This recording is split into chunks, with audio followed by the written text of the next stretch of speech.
conceptos básicos hemos añadido, se conoce como alimentación el proceso que un individuo desarrolla de manera consciente para comer y beber alimentos. Además, cuando nos referimos a alimentación no saludable, es referirse a comida chatarra. Una conducta alimentaria incluye componentes psicológicos, sociales y la propia regulación corporal. Consecuencias de una alimentación no saludable. La alimentación y el estilo de vida son factores que influyen directamente en el estado de la salud. Y si no tenemos una alimentación no saludable, podemos tener riesgo a sufrir de obesidad. En cuanto a la obesidad en el Perú, más de la mitad de la población adulta y 1 de cada 5 niños menores de 10 años sufren de sobrepeso y obesidad. Asimismo, otro factor de riesgo es la diabetes. Según el Instituto Nacional de Estadística e Información, informó que a nivel nacional en el año 2015 el 2,9% de la población peruana de 15 y más años han reportado tener diabetes. ¿Cómo prevenir los factores de riesgo? En primer lugar, es necesario cambiar el estilo de vida. Además, crear una dieta alimenticia más saludable. Practicar ejercicio físico con regulación. Y también existen algunos medicamentos, pero solo es en algunos casos enfocados de personas que sufren de cardiovasculares, de enfermedades cardiovasculares. Las políticas mencionadas son el Ministerio de Agricultura y Riego, el Ministerio de Ambiente, el Ministerio de Comercio Exterior y Turismo, Ministerio de Desarrollo e Inclusión Social, Ministerio de Educación, el Ministerio de Producción, Ministerio de Relaciones Exteriores, Ministerio de Salud y las redes municipales rurales del Perú, asimismo como la Convención Nacional Agroperuana y la Asociación Nacional de Empresas Pesqueras Artesanas del Perú. Buenas tardes. El día de hoy tenemos el gusto de tener al doctor y alcalde San Borja, Alberto Tejada Noriega. ¿Cómo estás? Encantado de saludarlos y bueno, de tener esta entrevista y conversación con todos ustedes. Un abrazo por este medio. Bueno, eso me deriva a la primera pregunta, que es, ¿cuál cree usted que sea la principal razón de la existencia de la alimentación poco saludable que hay en el Perú? Bueno, yo creo que de una u otra manera la parte cultural y quizá la forma como abordamos una alimentación en función de nuestros recursos e inclusive la propia comida criolla que luego tuvo su migración hacia el fast food, derivó en una alimentación feculoide con gran cantidad de harina y con gran cantidad de azúcar y procesamiento, que hizo que esta no fuera saludable.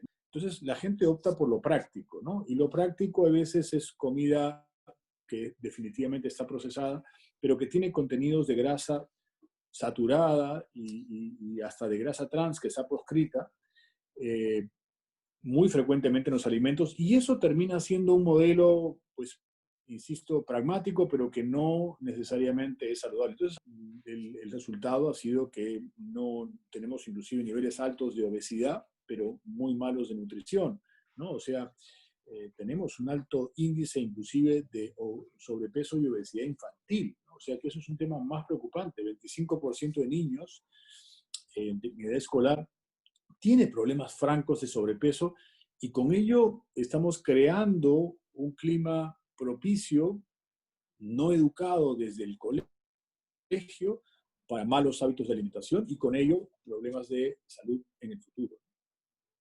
Y, por ejemplo, ¿usted qué opina de proyectos que también buscan la buena alimentación, pero como Caliwarma? O sea, ¿cómo usted cree que debería de aplicarse ese tipo de proyectos, estrategias? Lo que le falta a los proyectos de asistencia social es concentrarse en el sabor, ¿no? Porque yo creo que cuando uno hace consejos en salud, yo creo que lo que no debemos ser es aburridos, feos, ser una sopa de letras o ser el que castiga siempre, ¿no? Nosotros deberíamos juntar de verdad el beneficio, eh, pero sin que esto signifique sufrimiento. Bueno, o sea, mi pregunta relacionada es, ¿hay o hubo algún proyecto relacionado a la alimentación en San Borja que busque cambiar esos estilos alimenticios que tienen las personas, o cuál es su postura respecto a esto? No, lo hay. O sea, a ver, nosotros comenzamos efectivamente Muévete San Borja en el año 2003, ya tiene casi 18 años que la gente todos los días en el distrito se mueve, o sea, miles de personas. Los domingos tienen su máxima expresión porque cerramos todo para que la gente y las familias tomen el espacio público para la recreación y deporte. Pero todos los días la gente hace deporte en este distrito, en un circuito de 4,5 kilómetros que se proyecta 10 kilómetros inclusive por las avenidas San Borja Norte y Sur. Hoy, a ese proyecto de recreación y deporte que ya es de la gente, porque el pueblo lo hizo, ellos son los protagonistas, hemos comenzado al principio, ya tiene casi un año, Barrio Sano. Barrio Sano es un lugar donde hemos juntado la alimentación con la actividad física y la niñez. Ahora estamos con la médico residente Fiorella Claros, especializada en ginecología. Bueno, doctora, ¿qué propuestas impulsaría para que la población tome conciencia e inicie una alimentación saludable y con esto un mejor estilo de vida?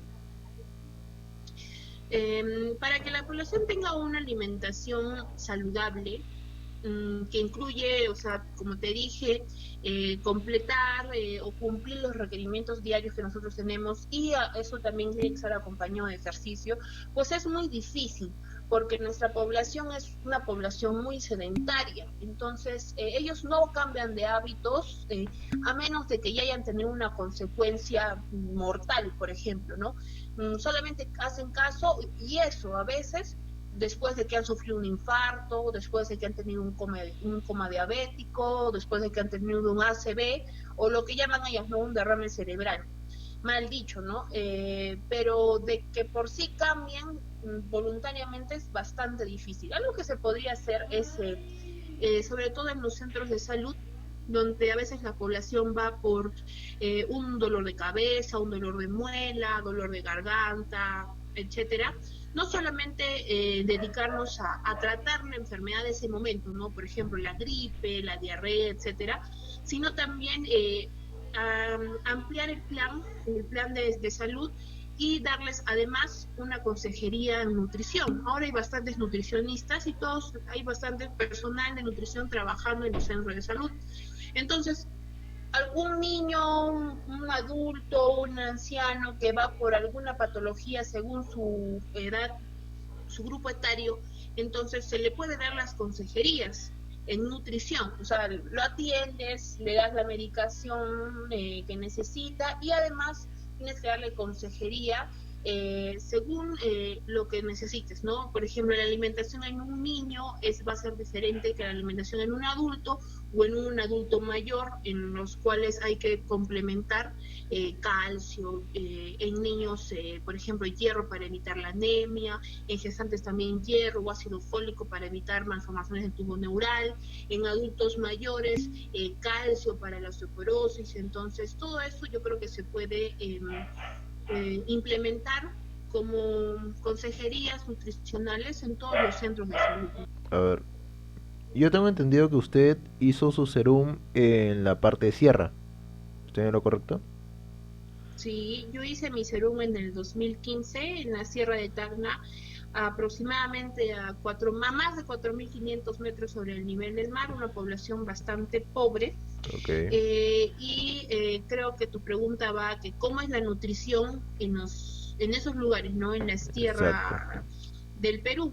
Exacto. Pues es muy diferente a los lugares de la costa y bastante poblados. Primero porque donde yo trabajé no había agua potable. El agua que venían era de río y tú solamente le echabas un poco de cloro para que sea apto para el consumo humano. Aparte no había luz, por ende no había para poder refrigerar los alimentos.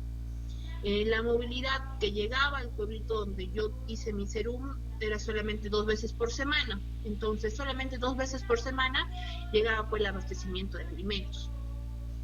¿Y cómo es la alimentación que lleva la gente de la sierra? Pues es muy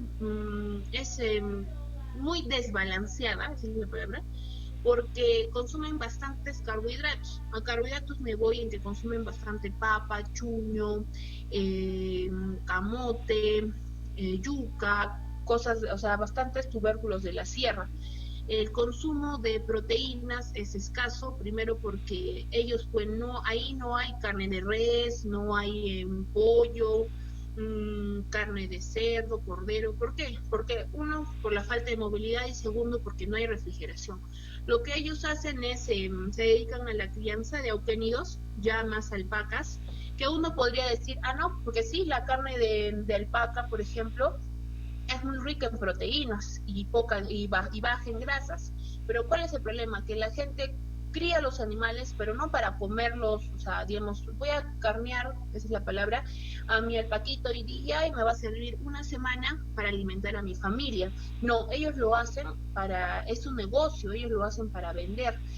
Carnean sus animales, pero no para el consumo de ellos, sino para venderlo en las ferias, hacer los chicharrones y venderlo a los ingenieros que están haciendo la carretera, al personal de salud que va a las ferias a comer, pero no para ellos mismos. Y si lo hacen es muy poco. Igual que consumen muy poco huevo, queso, otros lácteos, y por lo que te digo del tema de movilidad también escasean las verduras, o sea, ahí no vas a encontrar pues brócoli, pepino, beterraga, no hay. Entonces la alimentación que llevan en la sierra pues es así simplemente con lo que ellos encuentran y lo que es más fácil para comer, ¿no? Pero nunca se preocupan por una alimentación pues balanceada, cumpliendo los requerimientos nutricionales diarios. Por eso los niños de la Ok. sierra, por la falta de consumo de carne, de carnes rojas, es que hay un alto índice de anemia en los niños que viven en la sierra del Perú. Ok. Gracias, doctor, doctora Claros. Muchas gracias por su colaboración. Se le agradece bastante.